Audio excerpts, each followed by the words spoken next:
freelancers. This is Emily Leach, and I am so excited to introduce another one of our speakers for the 2015 conference, Matthew Pollard. Say Pollard. I know I say it wrong. It's Pollard, right? It's Pollard. It's Pollard, but trust me, no one ever gets it right, so don't feel bad. Just go with what feels natural, because there's no one in the audience that will pronounce it right either. So it's better to go your way. Well, I know I can say this right. Matthew is known as the rapid growth guy. So tell us a little bit about how you got that pretty awesome title.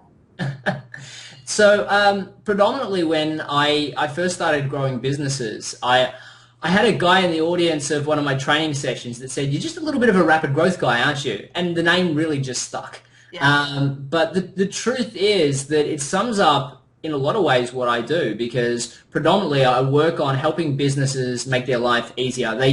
What I tend to find is businesses are really great at a functional skill. And for some people it might be they're really great at writing books, or they're really great at writing autoresponders, or they might be a really good builder or electrician.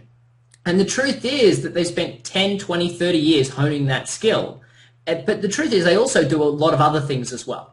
And for me, what I'm really good at is marketing, sales, niche marketing, differentiation. And all of that together really sums up as rapid growth. And throughout my entire career, I've always been able to pick any business idea and help it rapidly grow. And that's what I do for myself and for my clients.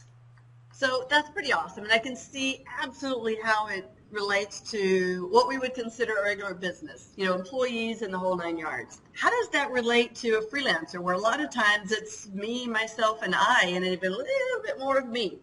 So rapid growth is kind of a terminology that can mean what you want it to mean. So rapid growth doesn't mean have 50 staff and grow your business continuously. Rapid growth can mean having one staff member or just yourself and just continually putting your prices up. What I find is a lot of freelancers, and I wrote this article for CEO magazine that talked about dedicating 20% of your time to increasing your prices. And that actually worked. It was a freelancer that worked and did a lot of movie clips for Fox Studios, for Disney, those sorts of places. But she'd work really, really hard to get a job.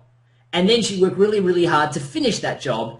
And then she'd be, "Oh no, I haven't got another job. What am I going to do?" Right.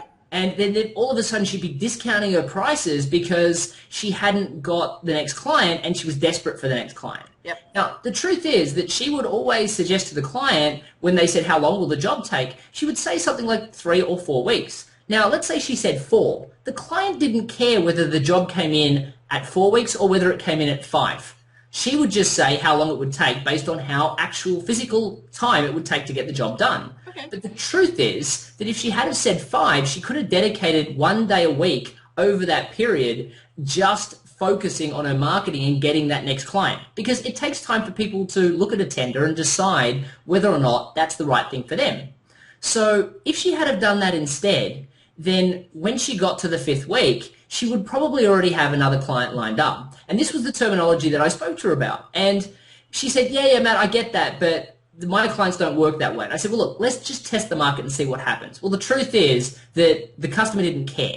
The customer is 5 weeks. They're not releasing a movie for till next fall. So they didn't care whether it took 4 or 5 weeks to get the trailer that's going to launch 3 months before the movie does. Right. And all of a sudden, what she started to do was just market 1 day a week. And as a result of that, when she got to the end of the 5-week period, she had another job lined up. And as a result, she had this stepping stone process where she continually got more and more clients because she kept that completely open pipeline. Now, that's one example. I've got another example which I'm going to be talking about during the conference of a ghostwriter that really just sucked at sales and also said that, people didn't have the money to pay for his services because he was charging $20,000 for a ghostwriting book.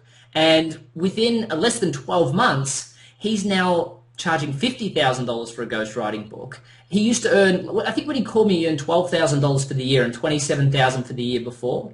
And by June this year, he'd made $120,000. And I know he's made another $65,000 since then, just from 2 conversations I've had with him. Now, this is a freelancer that said people couldn't afford him. The truth is, most people think business is hard, but the answer is they're just doing it wrong. They just want to do their functional skill, and they want to do it in their own business, and they don't want anyone else to interfere. That's great, but you need customers. So if you create a unique and unified message that's differentiated from everybody else, and people have an issue with whether or not that's possible. I've worked with so many businesses. Everybody has a core competency and all of these other things that they do that are uniquely them. That becomes their branding, and it's got to be congruent with who they are.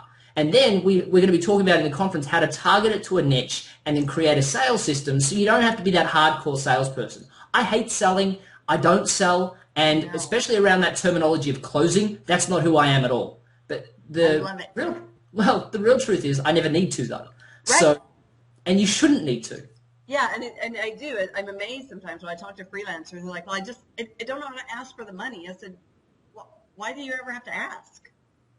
Exactly. When I got to the point where I learned the concept of referral-based, marketing, if you will, they already knew what my fees were. And they already knew what my work was. It was really just a conversation of when do we start and what is your business about? Are we a good fit? Because sometimes personalities, I'm just not the right fit. Exactly. And then let's go. Well, I've got a podcast called it's the 5 Steps to Selling Business Coaching, and that's on my podcast, Better Business Coach. And the amount of emails I got from people afterwards because I talk about price at the very, very end of the conversation. And that's where it's supposed to be. You've got to instill value and stories right up front.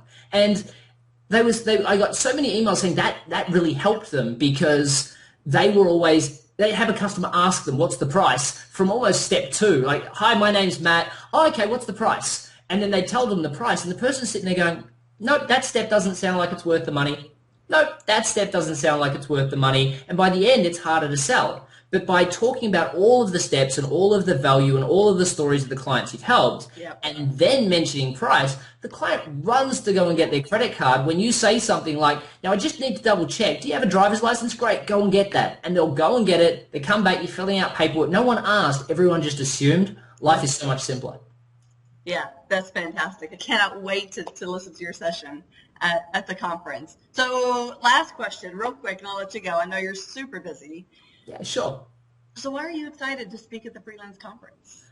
Okay, so I grew up in a really poor area growing up in Australia, and the truth is that if anything was possible, my friends or the people around me would try and tell me that it wasn't possible. So what I had was I had a couple of people that really helped me when I was growing up that I wouldn't be where I am today without them pushing me to do what I've done. And I can honestly say I didn't thank them anywhere near as much as I should. Hell, I'm a millennial. We don't thank anyone, right? But now that I've hit my success, I'm a big believer in giving back.